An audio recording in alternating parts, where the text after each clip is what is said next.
All right, so now let's give our new product a boost by creating sales and coupons for our shop. So if we go to our shop manager, go here to the left menu and click on marketing and then sales and coupons.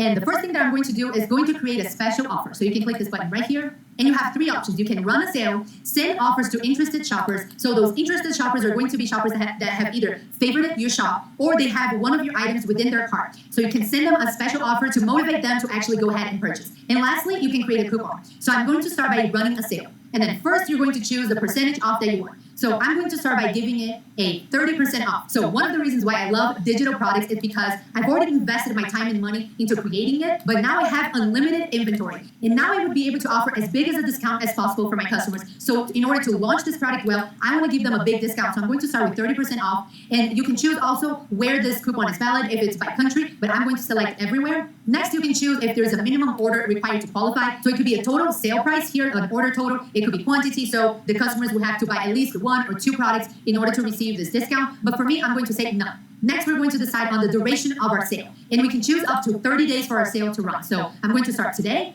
and then run as long as possible. Next, you can write any terms and conditions if you choose to do so. If there are any limitations, for example, if you want to limit to just people who can locally pick up that product, for example. So anything that you want to add, you do it here. Next, you need to name your sale just so you can keep track of it. So for me, I've named it Scavenger Launch. So because I'm going to be launching my new product. So let me move myself out of the way here. Then you can go ahead and click continue.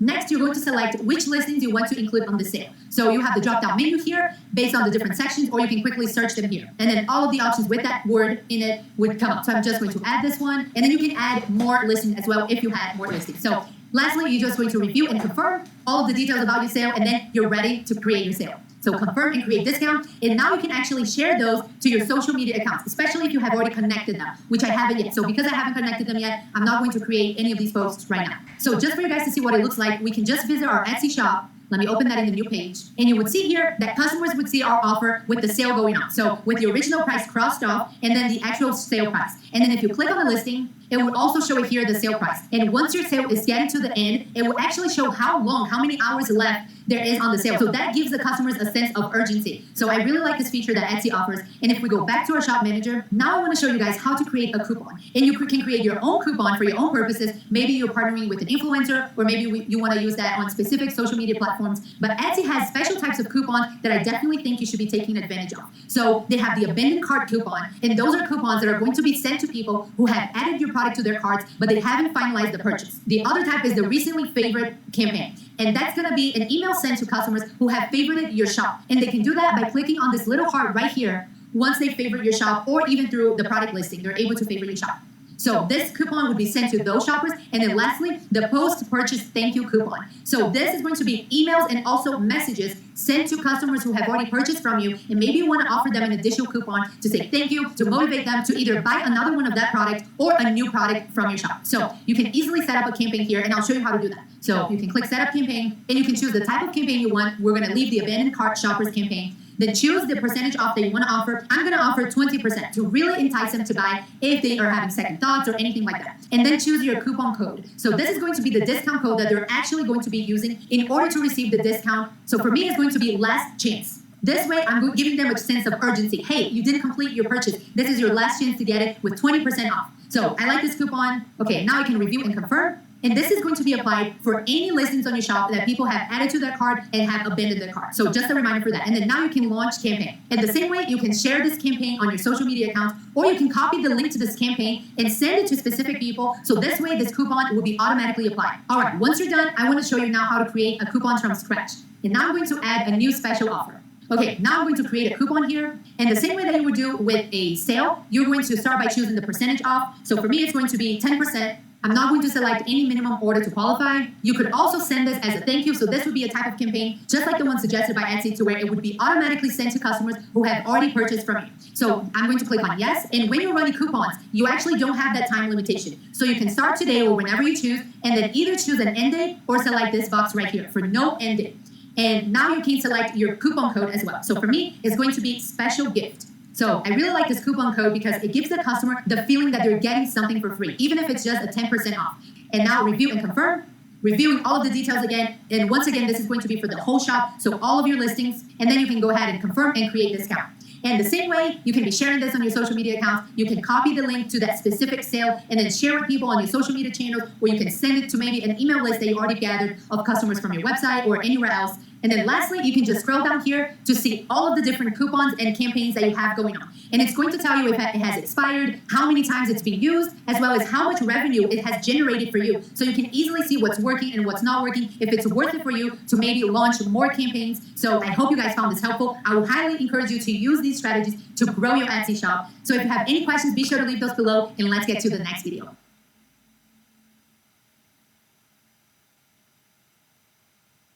Once you've optimized your product listings in your Etsy shop, one of the best ways to grow your Etsy business is through other social media platforms. So first, I would highly encourage you to create accounts in as many platforms as you can, even if you're not able to be very active on all of these accounts. That's going to increase your brand presence, and you're going to be able to attract new customers that find you in those platforms. So I quickly set up an Instagram account so I can start sharing some of my products to that audience, because I believe after doing my branding and niche exercise that a lot of my customers would also be on that platform. I'm also going to be creating a Pinterest account because, as I mentioned many times throughout the course, Pinterest is one of the best platforms for you to share your Etsy products. But now I'm going to show you one of my favorite features that Etsy also offers. Here in your Shop Manager page, you can go to Marketing and then click on Social Media. And here you can see that Etsy actually starts creating graphics for you, so you don't have to do anything for you to share on your social media platforms. So the first thing that you should do is actually connect your social accounts. So you can do it right here. So in order to share Pinterest and Twitter, you have to connect your accounts. However, to share on Facebook and Instagram, you don't have to connect the accounts. You just have to be logged in the same browser for Etsy to recognize your account and for you to be able to share. I'm not going to connect it right now. So in order to share, you just have to choose the graphic that you want and then click Share.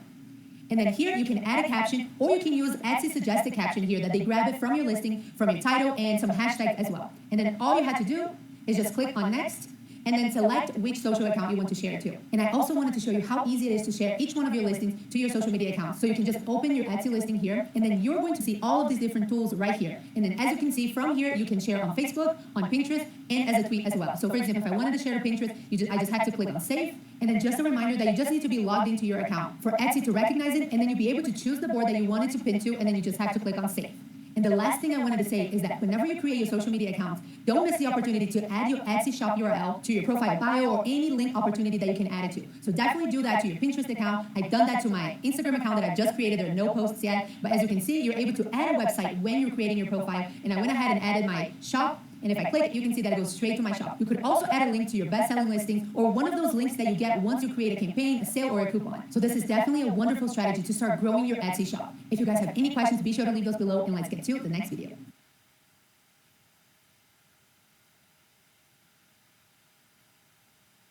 All right, so before we're ready to set up any campaign or spend a single dime on advertising, we need to understand a few very important and very simple advertising terms as well as their associated value. So what I have here is a Google Sheet that I've created for you. You can access and make your very own copy of this Google Sheet. What you'll do is just head up here to File, and then click on Make a Copy, and then there you go, you have your very own copy. A link to this will be in the resources section associated with this video. If you have questions about anything, let me know. So with that being said, let's go ahead and get to it. So as you can see here, we have a few different metrics, specifically 4. And these are 4 very important metrics, not just for Etsy advertising, but just advertising and marketing in general, that I find that a lot of Etsy sellers specifically aren't really critically thinking about, and this is going to help put you ahead of all of your competition and ultimately help you be significantly more profitable and calculated with your advertising.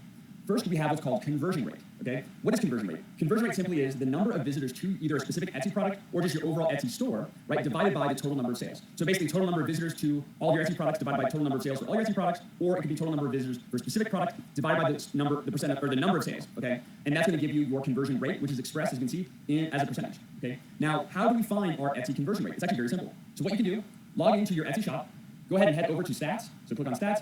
Then Etsy will show you your total kind of average conversion rate. And by the way, the average Etsy conversion rate currently is right around 4.3%, which is why I entered it into the Google Sheet. Obviously, you see that this is a brand new shop, so that's why we have a 0% because nobody has bought yet. That will change in the future. And then for you, obviously, if you've been running an Etsy shop and setting up for even a little bit of time, you should have some data to work with. And if you're brand new, then what I recommend that you do is go ahead and just, in this yellow or kind of orange cell here, enter 4.3%. And you're only going to enter into these 2 cells. Everything else is automatically kind of populated for you, which you'll see here in a second. So basically, the higher your conversion rate, the better. So again, the average is 4.3%. So check your Etsy conversion rate. And if you see that's 4.3%, that means that, hey, you're right around average. And that's good news because that means there's room for improvement, right? How do we improve our conversion rate? Ali's already covered this in a lot of depth, but improving the quality of your images, the number of your images, if you only have, for example, like 1 or 2 images, improving your copywriting, making it compelling, convince someone to purchase your product, talk about the benefits, how awesome your product is, how it's going to make their life better. Improving price point potentially with lower price points tend to increase conversion rates as well. Also, of course, the more reviews and positive reviews that you have, generally conversion rate goes up. So reviews, price point, improving images, improving copy, that will all improve your conversion rate overall. Okay, you want to shoot for conversion rate above 4.3%. So that's enough about conversion rate. So pretty straightforward, right? The higher the better. That means more people that come to your site are buying. The lower the number means there's a bunch of people coming, but not a lot of people are buying. So the higher the better. Next, we have profit per sale. Super simple. You already know this, of course, if you're selling anything online or anywhere else. And that is simply your total revenue divided by your total expenses. Okay? So you have a price point. Let's say you have a product, and you sell that product for $20. But then after all of the Etsy fees and maybe shipping costs and product costs and marketing and advertising or whatever it might be, you get to your final number here, and let's say $6. So let's say for every sale for this particular product, our profit, the actual money that we can deposit into our bank account is $6. That's what you enter in here. Now, if you are currently running any other advertising or marketing, you can include those in your expenses here. But what I'd actually recommend doing is just kind of take away, I want you to enter in the number minus, without all the advertising expenses. Okay, so basically revenue minus all of your expenses except for your advertising expenses. Okay, because we basically want to know how much room do we have to work with for advertising and marketing specifically. So if you're already running, I would encourage you personally for this formula, just for all your expenses, include your product costs, your shipping costs, but don't include advertising and marketing expenses. I hope that makes sense. Again, either way, it's not a big deal. We'll go into more detail about this later. Just a recommendation here to get started. Again, these are the only two cells that you'll enter in information. Next, we have clicks needed per sale. Okay, so basically, how many clicks do we need in order to get one sale? A lot of people don't really have this in mind. I'll show you where this plays out later as we actually set up our campaigns. So how we get this number is basically 1 divided by our conversion rate. Okay, so to get one sale divided by the conversion rate, that's how many clicks that we need. How many people need to click on our ad or ultimately click on our listing to ultimately purchase our product. In this case, that's 23. If you see this, I'm just going to change this real quick to 10%. Right? As our conversion rate goes up, what does that mean? That means more, a bigger percentage of people are buying. That means we need less clicks. Right? So the bigger, the better, and it improves all your other metrics as well. But we're going to keep it back to 4.3. There we go. So in this case, we need 23 clicks in order to get one sale on average. Sometimes it's going to be more. Sometimes it's going to be less. But on average, we need 23 clicks. Last but not least, we have the maximum cost per click, or also our maximum bid. Okay, this is our profit divided by our conversion rate. By the way, CVR is just an abbreviation of conversion rate, just so you know. So profit divided by conversion rate, that's going to give us our maximum cost per click. Well, what does that mean? That means a lot of the advertising I'm going to show you is a PPC platform, or pay per click. Okay, so basically, especially with platforms like Google and Pinterest and others, you can tell these platforms, hey, at a maximum, I only want to spend 25 cents per click. Okay, that's the maximum I'm willing to spend. Now, why is that the maximum we're willing to spend? Well, look at this. Okay, and I'll try to show you. So I'm just going to say, right, 25 cents is our maximum cost per click. Okay, so if we're spending money on advertising, and every time someone clicks on our ad, we pay 25 cents to whatever platform, and then let's say so it's 25 cents per click, and as we're running our ads, at some point we get 23 clicks. Okay, and actually I'll just enter in here so I can show you. There we go. 25 cents times 23 clicks equals $5.75. So we spent $5.75 to get one sale. Okay, on advertising with these, assuming these two metrics. Well, remember our profit is $6. So $6 minus our advertising spend is 25 cents. Okay, so that means that after everything's said and done, our total or net profit after everything's said and done is 25 cents. Basically, we made 25 cents in profit from our advertising from this specific sale. Okay, so just trying to keep that in mind. And the reason I'm bringing this up is you may think, well, Sumner, I want to make a lot more profit from my advertising. And something I want to encourage you, or something to keep in mind, is that for us and all of our Etsy ads or Amazon ads, all of our different advertising platforms for our physical products, our goal is we want to either meet that our profit number or go less than. Okay, but even if we meet it, we're happy. What do I mean by that? That means that if we spend $6 on advertising in order to get one sale, we're happy with that. It's like, well, what do you mean, Sumner? It's like, okay, well, look at this. So let's say we spend $6 on advertising. Okay, so we spend $6 in order to get one sale with advertising. Our profit is $6. So $6 minus $6 is what? 0. I'm happy with making $0. It doesn't mean I'm wasting any money. It doesn't mean I'm making any money. But the reality is I'm not making any money directly, but I'm actually making money indirectly. So take this hypothetical kind of situation. If you were to spend $1 million on advertising every month, which is insane, right? Let's say you spend $1 million on advertising every month and generate $1 million in profit from that advertising directly, you would spend $1 million and then you would lose $1 million in the short term, which means it would net out to 0. Basically, you didn't make or lose any money. But guess what? You would definitely notice your organic sales starting to increase. And why is that? That is because you're getting your product into a lot of more people's hands. A percentage of those people are going to leave reviews. A percentage of those people are going to shout you out on social media. Maybe they'll include you in their blog. And then also, Etsy's algorithm is going to be looking at all the different product options. And if they see, oh my gosh, this particular product is generating 1 million extra sales compared to the competition for these keywords, we want to start showing them more often because people are obviously buying. This is a very high demand product. So directly you make $0, but indirectly you make significantly more. So I just want to kind of keep that in mind that even if you, let's say, you spend $6 and then make $6 every time, it's still worth it. Again, that's your maximum. So that, on average, it should be lower than that, right? It shouldn't just be all your advertising spend is ultimately, netting out of 0. It should ultimately be profitable in of itself. For example, maybe you spend $3 and then you make $6, so in the end you made actually $3 or something like that. But I just kind of want to keep that in perspective for you as we go on. And ultimately, it is up to your business goals. There's not one kind of cookie cutter, one size fits all type of solution for advertising. But there is kind of an overall right and wrong way of doing it. And I just want to kind of keep in mind that at maximum you want to break even, but then at best you want to obviously generate profit from your advertising. So I know this is kind of a lot at once. We're going to go into a lot more detail on these specific metrics, and you're going to see exactly why I brought them up and how we're going to plug and play with them in the next video. So let's go ahead and get to it.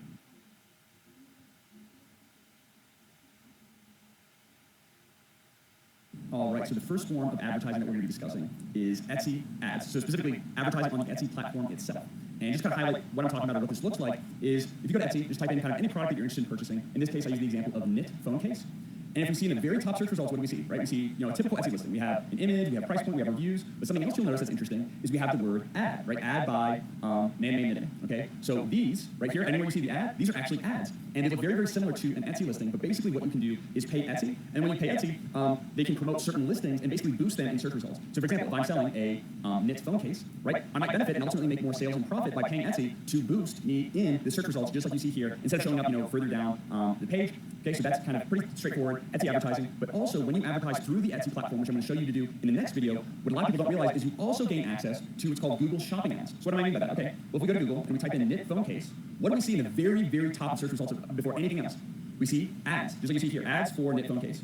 And what is the first ad that shows up? It's an Etsy ad. So let's go ahead and just see this for an example. Well, maybe I won't because I will ultimately kind of ruin their results because basically pay per click. So if I click on this, then they basically have to pay, and I don't want to waste their money. So what I would do is, if this product looks interesting, I click on it. Guess what it's going to do? It's going to take me to Etsy, and we'll pretend this was the ad. They see it on Google. Oh, that looks interesting. They click. It takes you to your Etsy advertising. So by advertising through Etsy, you have the option to basically get boosted within Etsy's platform itself, and also get boosted on Google, which is really, really powerful. And I'm going to show you kind of the proper way to go about setting up Etsy ads because it's really easy to waste money, and I want to make sure that you're not wasting money, that you're ultimately making more money, specifically profit. So without further ado, let's go ahead and get to the next video.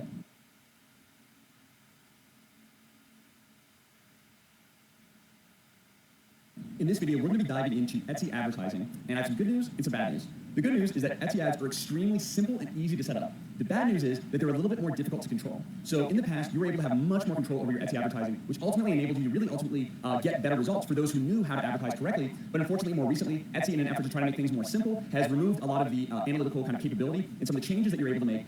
So with that being said, that kind of influences this strategy. So Etsy ads can be a little bit more unpredictable, a little bit more volatile, where maybe you'll see a lot more profit in one month and maybe a little bit less in another month. But are still definitely, in my opinion, worth testing. But the key is to test, and the key is to not waste a bunch of money in testing, okay? So here's the overall strategy. First, what you're going to do is go ahead and log into your Etsy shop. Once you're here in Shop Manager, scroll down to Marketing. Within Marketing, go ahead and click on Etsy Ads. Once you do so, you'll see a screen that looks something like this, especially if it's your first time. We'll go ahead and click on Get Started. This doesn't really matter, just we'll select Drive More Sales. Next step. All right, so next, all we're going to do, or all Etsy's going to ask us is, number one, how much do we want to spend total per day? And then number two is what listings or products do we want to advertise through Etsy ads? That's the only two things. It's going to be a little bit more complicated, but still really, really simple with Google ads and Pinterest ads, which are more complex. So in this case, what I recommend, okay, is for your budget. My experience of all my testing of hundreds of dollars is to set $1 per day per product that you want to advertise. Okay, so if you have one product, that's $1 a day. If you have two products, it's $2 a day. If you want to advertise 5 of your products, that's $5 a day, and so on. And you can spend up to $25 per day. And this can actually potentially change based on your account history and data. So that's what I recommend. That's number one. Number 2 point that I want to make is that if you are brand new to Etsy or your products are brand new, I would recommend holding off and waiting on Etsy ads until you have more sales data. What I found, and this is significantly true, is that Etsy ads will perform significantly better once your products have more sales data. Meaning, basically, when you make sales on Etsy, there's a lot of data that's going into that, right? People are finding you maybe on Pinterest, on Google, maybe it was a blog, or they're just searching for you on Etsy and find your product. And then maybe they scroll down to a few others and then choose yours, and then you have a conversion rate, and you have all of these data points that don't matter to you, but they do matter to Etsy. And basically, when Etsy has more data, their algorithm's better optimized. They basically, when you have more history with someone, kind of like in a relationship, they understand you better. So the more your relationship is with Etsy, or the longer that is, the better they understand you, and then the better your ads are ultimately going to perform because we don't have as much control. Where with Google ads and Pinterest ads, if you're a brand new Etsy seller, I would honestly recommend setting those up right off the bat. With Etsy ads, wait till you have a few more sales for your products. And if you've had a bunch of sales already, great. We'll go ahead and get started. So I'm just going to say, we're going to leave it at $1. And this is just for example. So $1, we're going to go ahead and click on Start. Give it a second to load. Okay, so great, success. You're advertising one listing with a budget of $1 per day. Okay, great. And as you can see here, right, once you get to the section, you've already entered your budget. Great, simple, good. What you make sure you want to do is click on Manage Advertised Listings. Okay, now in this case, we only have one listing currently for this account, so that's fine. But in your case, you may have multiple. What I recommend, highly recommend, okay, if you have 10 products, look at the top 2 sales driving products and only advertise the top 2. You may think, well, Sumner, I want to advertise all my products and get more sales. No, because you want to find your top sellers and really go hard and put all of your budget. It's better to put, let's say if you had a $100 monthly budget, put that $100 per month toward those 2 best sellers versus scattering that $100 toward all of your products. You're going to get better results by putting that toward your top 2 sellers. Kind of like if you have all these racehorses and you bet on your top 2 racehorses instead of all of them, you're ultimately going to make more money. And the same is true with advertising. So what I recommend is take your top 20%. Okay, so if you have, and this could even be smaller than that, like if you have 1,000 products, for example, maybe don't choose the top, whatever, like 100, but in general, your top 20%. So if you have 10, 2, if you have 20 products that you're advertising, maybe your top 4 or 5, so on. So that's just what I want to recommend. And then once you kind of select those listings, again, a minimum of $1 per day per listing that you're advertising. Go ahead and set it up. And in the next video, I'm going to show you how to properly kind of analyze the results to where you're not wasting money and make sure you're scaling up on those kind of winning products and those winning ads. So let's go ahead and get to the next video.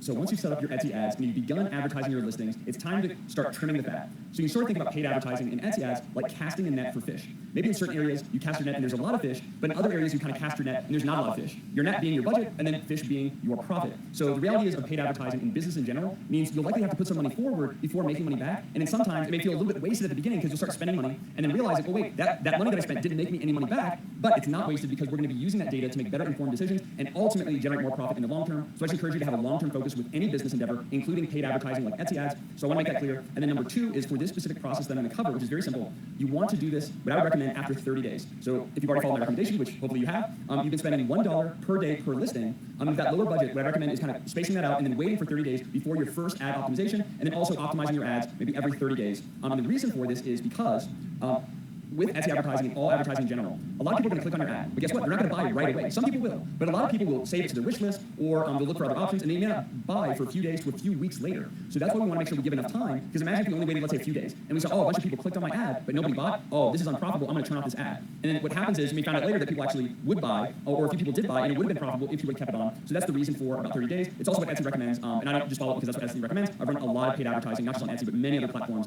and that's what my overall recommendation would be, especially with a lower budget. But you can do this as soon as you have enough data. So maybe within 2 weeks at the very soonest is what I recommend. I'm starting to optimize. Like I said, about 30 days. So I think I pretty much drove that home. So with that being said, let's go ahead and start optimizing. So first, what we're going to do is head over to your shop manager like before. Go ahead and scroll down to marketing, and then select Etsy ads. Once you do so, you'll get to a page that looks something like this. Once you're here, what I recommend doing is organizing by clicks, okay, from high to low. So go ahead and do that. And once you've done that, head on over back to your handy-dandy Etsy advertising metrics, because this is where we're going to actually be using the metrics that we input in the beginning to help optimize our ads. And what we're going to be specifically looking at is this, clicks needed per sale, okay? Basically, after 30 days, we want to look at all, basically ads or all listings that have received at least 23 clicks from Etsy ads. Because remember, in this case, for this specific example, we need 23 clicks or more to get a sale. So basically, we want to look, all right, have we basically got 23 clicks and spent money to get 23 clicks with 0 sales? Well, what does that mean? That means we're spending money and we're not making it back, so we need to turn that off. And we've given it enough time, 30 days, or plenty of time, to be able to do that. So what we're going to do is go back to Etsy ads. We're going to look at clicks, okay? So we see 66 clicks, and then we want to look over here in revenue. So we want to look for anything that has 23 or more clicks, but 0 sales, $0 in revenue. So that's not the case here, so we're going to skip that for now. We're going to come back to it. All right, we have 59 clicks, that's more than 23. We have revenue, so we're good. 7 clicks, revenue, okay, and then so on, right? And I organize it in order, so we know that none of these other listings have 23 because I organized it from highest to low. So it'll only go lower and lower from this point on. All right, so we're good there. We're not getting clicks and no sales. That's the first thing I want to look at. Very easy. And if you did find, for example, let's say that this listing had 23 clicks or 30 clicks or 100 clicks, but 0 sales, then what you would want to do is this is not making you money. And what you want to do is go ahead here and go ahead and turn it off. And what it does is then, with your advertising budget, you're going to still be running ads, but just not for this listing, because this listing itself is not profitable. So go ahead and turn it off if that was the case. But for us, that's not the case. So that's criteria number 1. Now criteria number 2. And that is, okay, you may look right here, look at this. We spent about $16 in ads, and we made $18 in revenue. You can kind of see this here. Here's the budget spent, and here's the revenue, okay? So you may look, oh, we spent $16, we made $18. That means we made $2 in profit, right? No, because remember, this is your revenue, not your profit. This is the total revenue. You still have product costs associated with this, shipping costs, packaging, and all those other costs. So remember, if we go back to our sheet, what is your profit per sale? And this could either be a dollar amount or a percentage amount. Now, let's just assume that our profit is 40%. Okay, so 40% of our sale is profit. So what we would do is we would multiply about 18 or $17.95 by 40 cents. That's how much profit, or by 40%, sorry. So 40% times about $18, that's our profit. Okay, that's the money that we can deposit into our bank. But look, the amount we spent was $16. The amount that we made was less than $16. What does that mean? That means we're spending more money and we're throwing out money and we're not making it back. So what does that mean? That means we need to cut this out because this particular listing is not profitable. Other ones maybe, and I'll actually show you one that is, but this one in particular is not profitable. So what we're going to do is go ahead, I'm going to click, turn off because we have enough data. Right, turn off this ad, yes, turn off. Great. Now that listing is off because that specific listing was wasting us money. Now we're not wasting money on that. It's kind of like a hole with buckets. Now we've plugged in one of the holes. Let's make sure that we plug all the holes. All right, we'll move on to the next. And you can do this with all, but I just want to give one more example. I know I'm hopefully not talking too much. And that is, again, we're going to look at 2 metrics here. We have revenue, okay? And then we have amount that we spent. So we spent $27 about on advertising. And then we've made $70 about in revenue. Okay, again, we don't care about revenue, we care about profit. And again, let's assume that we have about 40% profit margin. So 40% of 70 is actually right around $27. It might be 28, right? It's a little bit higher, but let's just assume that we spent $27 in advertising and I made $27 in profit. You know what I'm gonna do? I'm definitely gonna keep this running. I'm not turning this off. Why? As I said before, I'm basically paying $0 to get this product into the hands of people. They're gonna leave reviews, they're gonna share it with friends and family. It's gonna help me rank better on Etsy, because when Etsy sees, oh, this product's doing really well, let's increase them in the search results. So it's not, I'm directly making $0, but I know indirectly I'm likely making money on this. So it ultimately, in the grand scheme of things, looking at the long-term, broad picture, this is profitable. So I'm gonna leave this running. Now it could become unprofitable, it could become more profitable. We're gonna kind of wait and see. And again, we're gonna check in every so often, kind of check on this, and again, kind of go through and look. But in this case, right? Oh, actually, here's another great example. We have 7 clicks, so it's not 23 clicks, but we see for this listing, we had 7 clicks, It costs us $2.20 for those clicks, and look, we made $12 in profit. Actually, for this is really great. So this is actually a very profitable ad. I want to keep it running. I want to get some more sales, so I'm going to leave this one on as well, and so on. So now you have an example of an unprofitable ad, a break-even ad, and then also a profitable ad, and kind of what to do with them. Again, you want to look at clicks and no sales. Anything that has 23 or more clicks with 0 sales, turn it off. Anything that's unprofitable, like I showed you in the first example, also turn that off. And as you do this, as time goes on, you're going to continue to get more and more efficient with your budget. So in the beginning, you might be losing money, and then you start breaking even, and then you start becoming more profitable. And like I said, Etsy is a little bit more difficult to kind of manage your advertising platform, not as much kind of control that you have. So just kind of keep that in mind that it can fluctuate a little bit. That's why we're going to kind of check in. Like I said, I recommend for that first period, checking in at day 30 is when you start optimizing doing this first criteria. And then once that happens, what I recommend doing is start optimizing once a week. So you'll start after that 30-day mark, then within that next week, optimize your ads again, and then the next week and so on. So it starts off at 30 days when you're brand new to Etsy ads, and then start optimizing on a weekly basis. But every week, you don't want to look at the past week. You want to look at the past, ultimately 60 days is what I recommend. So at day 30, you're looking at the past 30 days. At week number 5, you're looking at the past 5 weeks. At week number 6, you're looking at the past 6 weeks. At week number 7, the past 7 weeks. And then at week number 8 of advertising on Etsy, you look at the past 8 weeks. At week number 9, you look at the past 8, the 8 weeks from that date. And at week number 10, the past 8 weeks, and so on. So hopefully that makes sense. If I need to make a specific module about that, let me know. But initially, it's going to be 30 days after that mark. It's going to start being weekly. Then just once a week on that same day, could be every Monday, you're going to go into your Etsy account, look at the past basically 60 days worth of data, and then optimize. The reason for 60 days is that's usually plenty. It's a lot more data. Generally, the more data you have, the better decision making can be. And when you have more data, ultimately can become more profitable. So I recommend looking at the past 30 to 60 days. I prefer 60 days because that's a little bit more data. But past 30 days is great. So past 30 to 60 days, kind of once a week after that initial mark, and ultimately, like I said, you become more and more profitable with your Etsy ads. So hopefully that wasn't too much. Of course, if you have any questions at all, anything that I can help with, please let me know in the Q&A section. And let's go ahead and get to the next video.